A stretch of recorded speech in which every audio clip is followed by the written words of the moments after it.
करते तो यहाँ से भी काफी अपसाइड बचती है। वैल्यूएशन वाइज खासा अट्रैक्टिव, तो अगर वाकई मानस जो कह रहे हैं गिरावट आ रही है तो गिरावट में चाहें तो खरीदारी करने के मौके ढूंढेगा, लेकिन आज टेक्निकली लग रहा है प्रेशर कल वाला थोड़ा सा और माउंट हो सकता है। वो हर्षद ने जब पोर्टफोलियो दिखाया तो रिलायंस इंडस्ट्रीज का 10% वेटेज, ओएनजीसी का साथ में 10% वेटेज रखा हुआ है इस पोर्टफोलियो में, और ओएनजीसी वैसे आज रडार पे भी है। क्रूड थोड़ा सा कल और आज के बीच में स्वेल कर गया है। कच्चे तेल में मेरे ख्याल से कल 80.5 पे छोड़ा हुआ क्रूड इस समय 82.5 के आसपास, 2% ओवरनाइट जंप है। दरअसल क्रूड इन्वेंट्रीज में गिरावट है। रशिया के सीबॉर्न शिपमेंट्स में जो पहला वीक आया है G7 सैंक्शंस के बाद, बहुत तगड़ा शिपमेंट्स में कोलैप्स देखने को मिला है। ये सब क्रूड पे इंपैक्ट करता हुआ और हम $83 की तरफ इंच अप करते हुए। गावा सर, ओएनजीसी चार्ट्स पे कैसा प्लेस्ड है? ओएनजीसी और ओएनजीसी का जो चार्ट है तो पॉजिटिव, लेकिन थोड़ा डिप पॉसिबल है।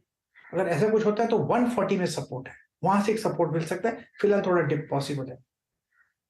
डिप पॉसिबल है तो बहुत ज्यादा सपोर्ट क्रूड ना करे, वीकनेस शायद थोड़ी सी और लिंगर कर सकती है इस स्टॉक के साथ। हर्षदा, बाकी के स्टॉक की न्यूज कौन से?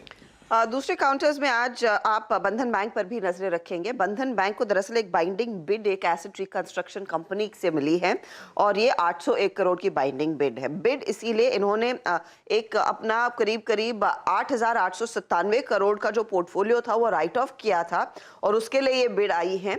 ये basically bidding method Swiss challenge method का रहेगा। अब देखना होगा ये फाइनली अंजाम लेता है या नहीं, लेकिन ये एक पॉजिटिव रहेगा। इस पर दरअसल एक ब्रोकरेज रिपोर्ट भी आई है और जेफरीज ने टारगेट दिया है बंधन पर इस पर्टिकुलर डेवलपमेंट पर करीब 340 का। स्टॉक 243 के आसपास ट्रेड करता हुआ दिखाई दे रहा है।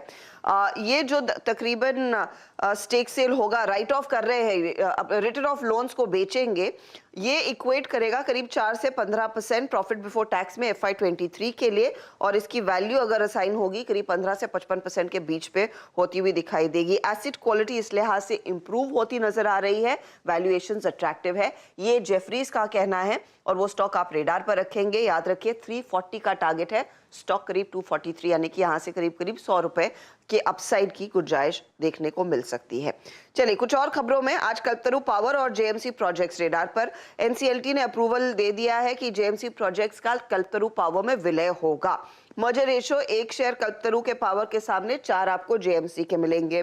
कंपनी का इरादा है कि 2025 तक $3 बिलियन तक का रेवेन्यू ये कंपनी अपने हाथ में लाती हुई दिखाई देगी। Combined entity diversify of course होती हुई दिखाई देगी। इंजीनियरिंग कंस्ट्रक्शन कंपनी में डाइवर्सिफिकेशन होगा और ऑर्डर विजिबिलिटी नियरली 43,000 करोड़ की है। तो ये इनफैक्ट बड़े स्केल्स के बारे में बात कर रहे हैं स्टॉक रेडार पर। टाटा कम्युनिकेशंस की तरफ से अपडेट आया है कि 100% हिस्सा अब अक्वायर करने वाले हैं स्विच एंटरप्राइजेज में। स्विच एंटरप्राइजेज LLT जो यूएस की कंपनी है, जो पूरा परचेज कंसिडरेशन है उसमें 486 करोड़ का खर्च होता हुआ दिखाई देगा। स्विच का जो कंसोलिडेटेड रेवेन्यू था वो करीब 82 मिलियन डॉलर्स के आसपास था दिसंबर 21 में। तो ये अपडेट कंपनी के लिए। बोरोसिल भी रेडार पर। बोरोसिल अपनी कैपेसिटी बढ़ा रहा है और उस लिहाज से इन्होंने अब ट्रायल प्रोडक्शन शुरू कर दिया है इनके जयपुर वाले प्लांट में, जो ओपल वेयर ग्लास वाला प्लांट है। यहाँ पर कैपेसिटी करीब 42 टन पर डे के आसपास की रहेगी। उस पर ट्रायल प्रोडक्शन शुरू होते हुए दिखाई दे रहे हैं। स्पेशलिटी रेस्टोरेंट बोर्ड बैठक थी, अपडेट आ चुका है। बोर्ड ने अप्रूवल दिया है 127 करोड़ का फंड रेज होगा। ये bag your pardon 60 lakh warrants issue करने वाले हैं, कन्वर्टेबल वारंट्स, 212 रुपए प्रति शेयर के लिहाज से। जी जी, इसमें अगर आप देखें एक दो